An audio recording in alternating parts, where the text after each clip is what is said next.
So I was talking to some friends the other day, and it made me remember because we were talking about like getting drunk and high or whatever they were doing, and I was thinking about the most fucked up I've ever been, and like the dumbest idea I had during that time, and I specifically remember there was a party, like junior year of high school. Don't drink in high school, kids. That's my legal advice. I got so drunk that I thought my eyes, because I have corrective lenses or contacts, I was looking at stuff on the fridge in some girl's house, and I thought that my eyes had been fixed from the drinking, like because I could read everything. It was like there was like on a Dwight Schrute magnet, and it turns out I was just wearing my contacts. So that was my dumbest thought. Is that what's yours? I'm mostly just disappointed because, there are certain substances that some people take and they have enlightening experiences. They come out a Sure. new person and fresher. They feel better. They have religious, spiritual experiences. Sure. And all I could do, I figured out that when you go and make toast, all you're doing is making bread that is all crust. You're just making the outside or the inside catch up to the outside. Yeah. It's pretty benign. So, I guess do drugs, kids. It's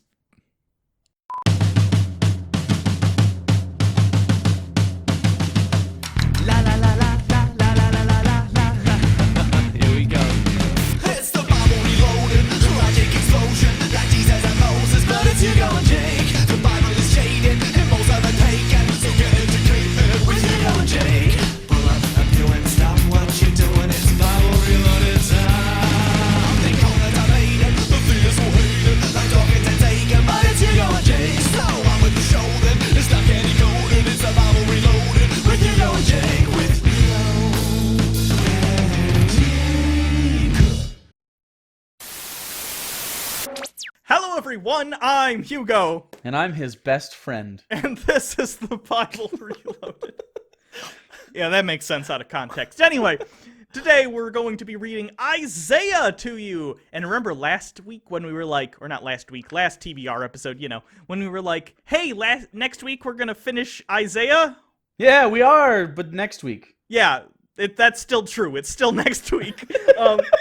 We got 2 episodes instead of one. Sorry. It turns out we just got a lot of prophecy shit to go through, and we don't want to cheapen your experience. You know what I'm saying? It's like, just imagine it like this: you paid for a blowjob, ended up getting a rimmer. It is actually important for the New Testament stuff we're going to be getting into. Otherwise, we'd probably just kind of gloss over it. But we do need to talk about some of this stuff, guys. So Okay, but I think my rim job comparison was more our demographic rather than learning. well, people watching this either take his toilet humor answer or my succinct, well thought out explanation, whichever tickles your fancy. That one kind of rimmed on toilet humor right there, tickling fans. Chapter 38. We're on chapter 38. In those days, Hezekiah became ill and was at the point of death. The prophet Isaiah, son of Amoz, went to him and said, "This is what the Lord says, put your house in order, because you are going to die. You will not recover." Hezekiah turned his face to the wall and prayed to the Lord. "Remember, Lord, how I have walked before you faithfully, and with wholehearted devotion have done what is good in your eyes." And Hezekiah wept bitterly. Who's Hezekiah? Hezekiah, for those of you who don't remember from the previous episodes, Hezekiah is the current king of Israel. He just was dealing with the whole invasion from outside forces and stuff from Babylon, places like that. And now he's grown quite ill. From eating all the poo. Oh, yeah, they talked about they had eat poo. eating poop and pee. It was metaphorical poop and pee, though, so he's only metaphorically ill. I don't think that's how ill works. Then the word of the Lord came to Isaiah. "Go and tell Hezekiah, this is what the Lord, the God of your father David says. I have heard your prayer and seen your tears. I will add 15 years to your life, and I will deliver you in this city from the hand of the king of Assyria. I will defend this city." Again, I have to point out, this story doesn't exactly gel with the omniscient, omnipotent God. He would know he's ill already if he's omniscient. Right. Also, only 15 years? That seems oddly specific. I guess it's just enough time. Although you'd think he would have put it on his clock already. Like, he would have known, oh, I know what's going to happen in the future. I should give him exactly enough time. Right. Okay. So the implication here is that like Hezekiah was going to die, right? Yeah. And then God's like, I'm going to add 15 years, meaning he had to change the entire outcome of the course of history from that moment forward. Well, just to make a deal with this guy for no reason.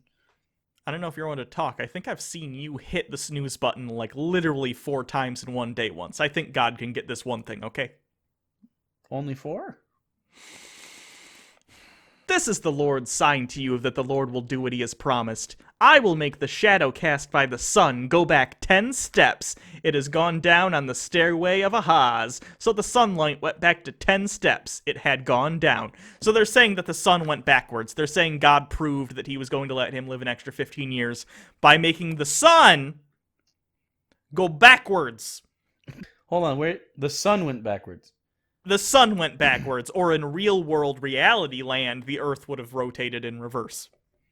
But what? Okay. I'm pretty sure I've seen simulations of this on the internet. Everyone goes splat. It's not happy. Not good. To be fair, one could argue that God could just do that. I guess you could argue it. You could also be an idiot. You'd probably have to be both. You'd probably have to. That's the center of the Venn diagram, sir. Skipping ahead to chapter 39, I'm not going to read it. I'm just going to summarize. The chapter's called Envoys from Babylon. And what happens here is the king, just being granted his 15 years of extra life, has some envoys from Babylon come, and he's like, hey, you're from a neighboring state that might have hostile intentions towards us. Let me show you all my riches. And he literally goes around the palace and shows these envoys from Babylon all the good shit they have, their gold, their weapons, all the things that basically all he needed to say was, and all of this could be yours for the low price of 1 siege works. But he doesn't say that. And then Isaiah says to him, hey, King, you think it was a really good idea to tell those guys all the gold we have? And then he goes, I'm sure it'll be fine. It's not. It's not fine. So, hostilities between them and Babylon rise, as you might imagine. We skip forward to chapter 47, and here's God literally just threatening Babylon. This is supposed to be the word of the Lord, people. Chapter 47, verse 12. Keep on, then, with your magic spells, with your many sorceries which you have labored at since childhood. Perhaps you will succeed. Perhaps you will cause terror. All the counsel you have received has only worn you out. Let your astrologers come forward, those stargazers who make predictions month by month. Let them save you from what is coming upon you. So, obviously, the magic spells, the sorcerers, whatever, that's all woo-woo bullshit. But stargazer, like, and they make predictions month by month, like, that's at least close to actual scientific like inquiry, like, oh, the seasons are going to it's going to be winter soon. I can tell because of the position of the stars in the sky and what we've documented so far. Although I assume he means more like people who think blood moons make werewolves come out or some shit. I just love that to the person who wrote this, Magic Man in the sky who's going to rain down fire upon Babylon is more realistic than calendars. Surely they are like stubble. The fire will burn them up. They cannot even save themselves from the power of the flame. These are not coals for warmth. This is not a fire to sit by. This is all they are to you. These you have dealt with and labored with since childhood. All of them go on in their error. There is not one that can serve you. So God just basically saying, you know those people who help you out? All your mystic people? Like Salem. Yeah, God's very Although foreboding. they didn't burn. Did they burn people in Salem? I know Giles Corey got pressed to death. Right. That's a good way to go out. It's not. It's not a good way to go out. Unless you are fruit roll-up kin. I was going to say, like, maybe you're into crushing, because that's a thing. Being stepped on and shit. Maybe you're into that. At least while you die and your ribs are cracking open and your guts are coming out of your orifices. Also, you might spill a little cum. Why is the word cum not gross, but saying it twice quickly in a row is disgusting to me? I think because it implies like a more petite form of excretion. Speaking of cum, over at chapter 49, Servant of the Lord. Listen to me, you islands. Hear this, you distant nations. Before I was born, the Lord called me. From my mother's womb, he has spoken my name.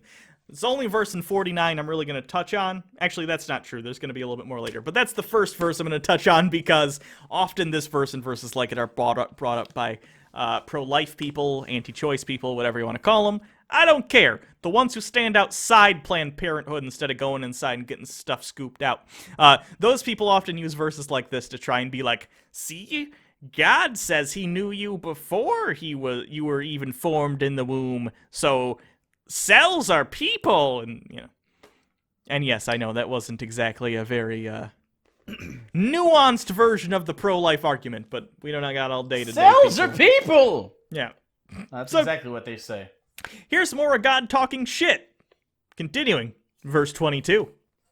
This is what the sovereign Lord says. See, I will beckon to the nations, I will lift up my banner to the peoples. They will bring your sons in their arms and carry your daughters on their hips.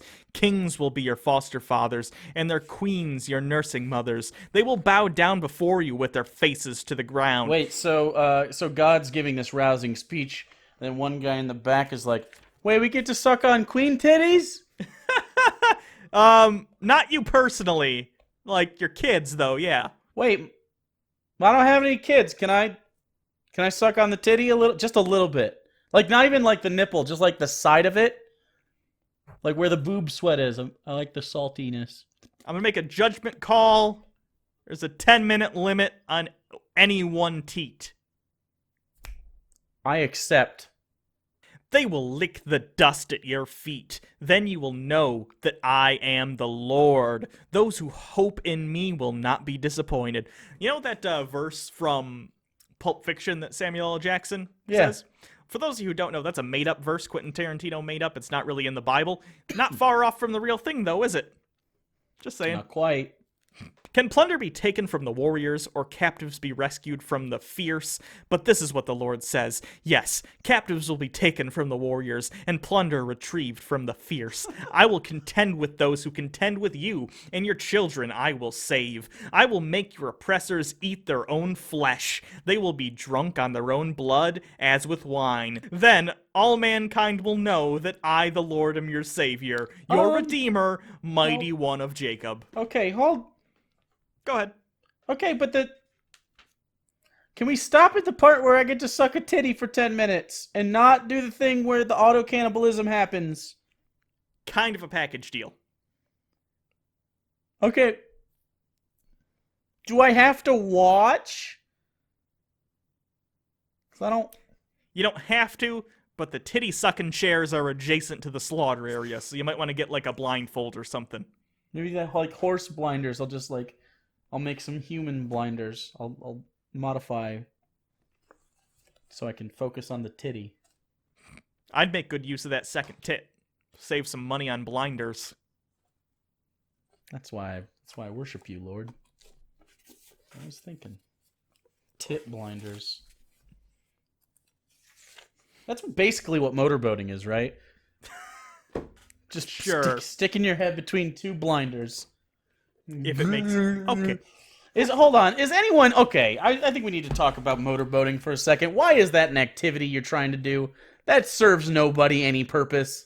Outside of like ironically or in a funny way. Exactly. Outside of like a comedic, haha, the titties. Is that really doing it for you?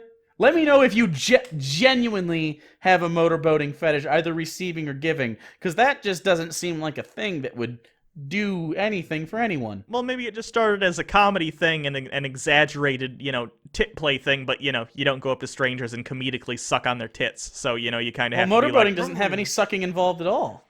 I don't know. I'm just... Is that what you mean? Like it's the polite way to not suck a titty? It's not. All right, we're asking the tough questions here. It's like investigative journalism. Didn't think you'd get that today on TBR, did you? Next we will talk about Russian pea play. Chapter 52. This is just a real quick thing from verse 23, like in the middle of it. I'm just in the middle of the verse. Awake, awake, Zion, clothe yourself with strength, put on your garments of splendor, Jerusalem, holy city. The uncircumcised and defiled will not enter you again. So that's a prophecy saying no one who's uncircumcised or defiled will go into Jerusalem again. Defiled how? That's not the point. I'm pretty sure there's people with dick skin hanging out in Jerusalem, though. Probably. Like, the per capita circumcision is probably real high there, but you're telling me there's not one tourist with some flappy dick skin from Europe? Come on. Those Germans and their flappy dicks.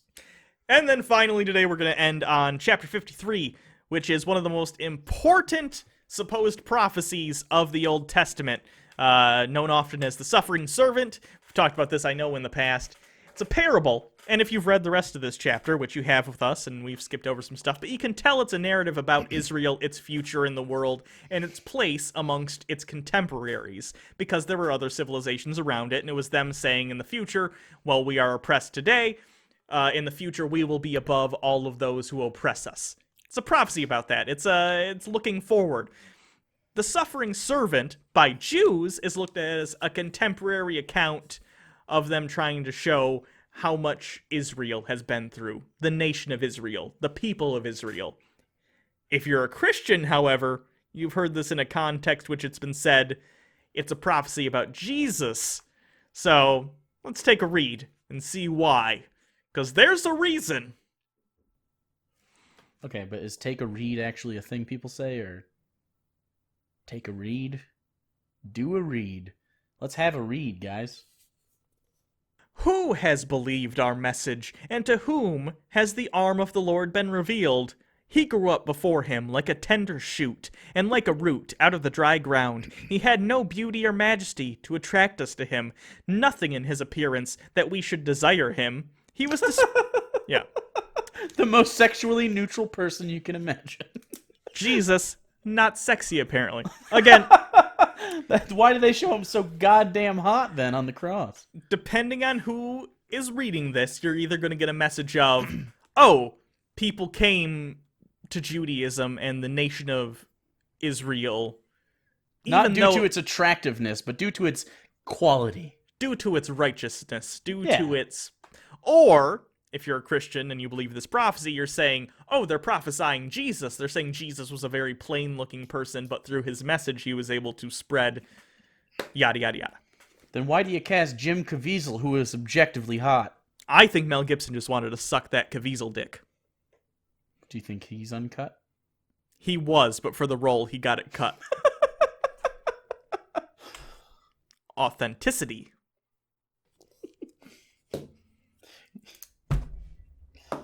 Oh, I'm just imagining like Jim Caviezel running in sandals as Jesus. He's like, okay, the whistle that my dick skin creates in the wind from running is just not Jesus authentic. We gotta snip it off. Yeah. He's actually a method actor. In order to be incredibly authentic, he actually went back in time and made sure someone got his mom pregnant without consent at 14.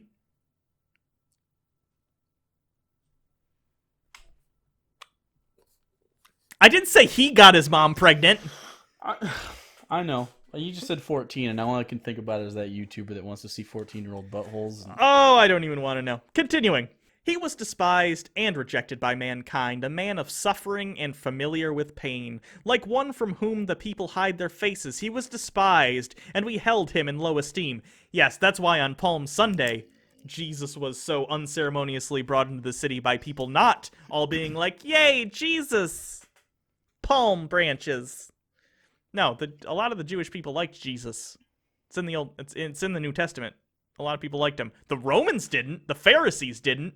But a lot of people did. So you can't really say he was universally despised. Israel, on the other hand, according to the Bible, literally no one has liked an Israelite ever, including God. So Verse 4, surely he took up our pain and bore our suffering, yet we considered him punished by God, stricken by him and afflicted. But he was pierced for our transgressions, he was crushed for our iniquities. The punishment that brought us peace was on him, and by his wounds we are healed. We all, like sheep, have gone astray. Each of us has turned to our own way, and the Lord has laid on him the iniquities of us all. That sounds real Jesus-y, right? Yeah, I feel like that. It's almost as if someone read this and thought, "Who shall our Messiah be?"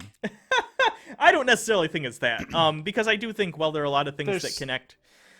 There's clear story crafting in the New Testament. We'll get to that when we get to it, but Yeah, I understand, though. This chapter has a lot of stuff that ends up being the foundations right. of Christian thought. You can actually, we're going to get to it next episode. You start to see really the ends, the real death throes of the animal sacrifice, because there's actually a command to stop doing that, which a lot of Christians will say that the animal sacrifice stopped. For some reason, I don't know why. I hear this put a lot, that they said the animal sacrifice stopped when Jesus was crucified. No. The Jews, some of them had, in the Old Testament, it already starts to prescribe that they stop doing that shit, and it's not important. Religions don't change overnight. One guy dying doesn't turn a bunch of Jews into Christians. There was a gray area where it was sort of Christianity was a sect of Jews. So, calm down, everyone. Everyone calm down. Right. And also, this allegory is... We've read this entire Old Testament to you so far. I mean, look at the chunk. That's Old Testament. This is new. Actually, this is some almost new. When has Israel not taken a spear for the righteous, or not gone to battle for the correct cause, that cause being God's will? Like, this is all clearly an Israel allegory as well. I don't know. It's hard for me to read this in context and go, oh yeah, Jesus. No, I think this is, out of all the prophecies in the Bible, this one I don't think is completely idiotic. At least and I think this has to do with the translations and what they decide and the terminology. But at the very least, it uses imagery. Sure. Pierced for our transgressions. You're telling me they didn't use the word pierced because it has connotations to but I mean also crushed. Hands. Yeah. Also crushed. So he wasn't crushed, but whatever. He was oppressed and afflicted, yet he did not open his mouth. He was led like a lamb to the slaughter, and as a sheep before its shearers is silent, so he did not open his mouth. By oppression and judgment he was taken away. Yet who of his generation protested? For he was cut off from the land of the living.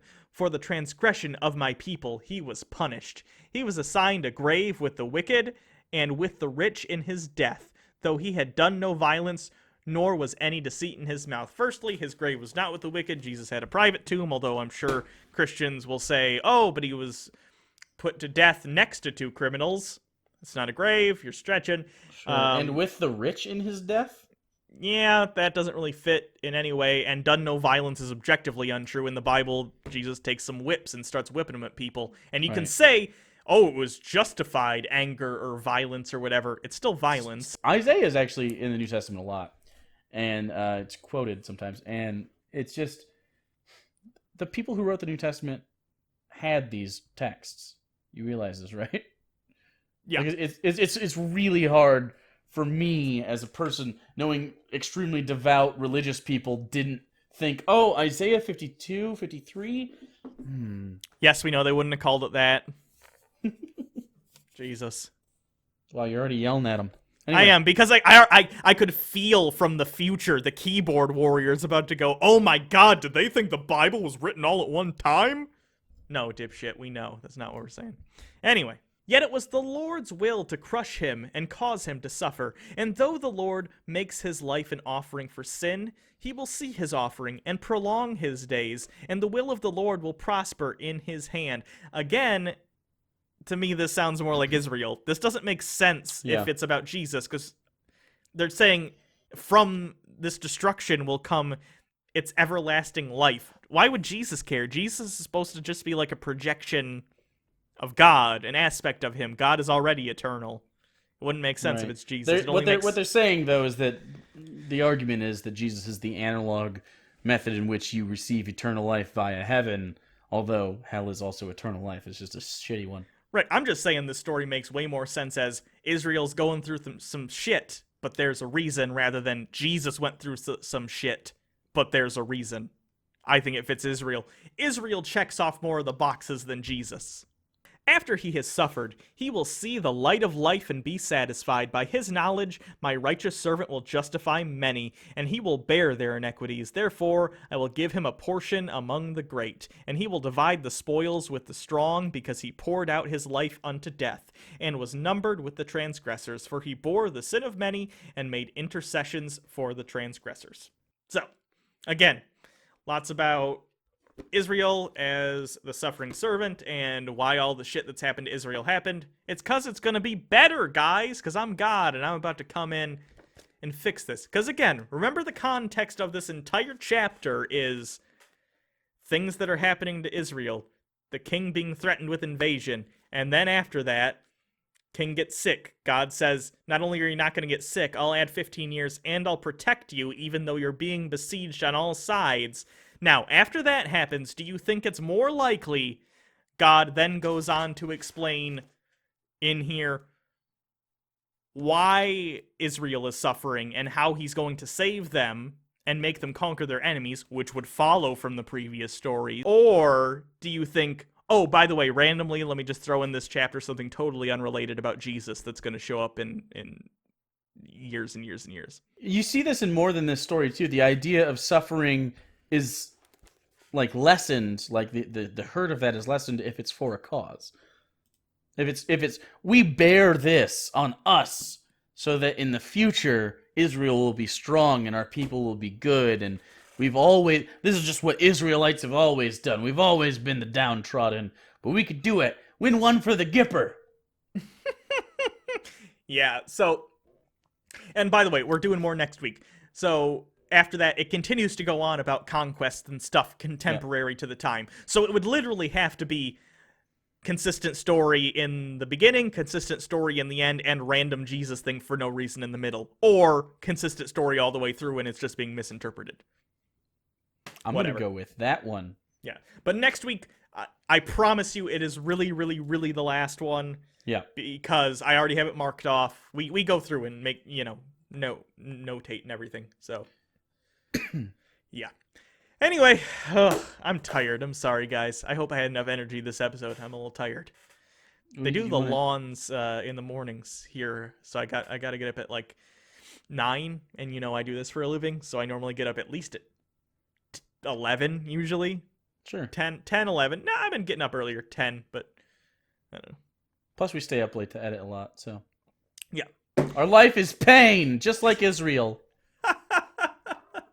Not even close. So you can always follow us on Twitter at Bible Reloaded. You follow Hugo at Hugo Reloaded. You can also visit our website, hugoandjake.com. Fully functional. Makes you... there's porn there. There's not porn. There's porn. You can donate to our Patreon campaign. We do a once-a-month patron-only hangout, which, by the way, we will do. You want to do it this week? Yeah, we'll do it this week. Sorry, my life genuinely has been fucking crazy. But don't worry, that's almost over. And we got a lot of really cool stuff lined up for you. And we got some crossover things with other people. And I promise, okay? It's going to be great. Also, all the swag has been really rad recently. And we're looking at squirt guns for the $15 patrons with like Harold Penisman, like the tiny guns Harold Penisman had. Little squirt guns for the summertime. Just saying. That sounds pretty sweet. So if you want to be a patron, now's the time.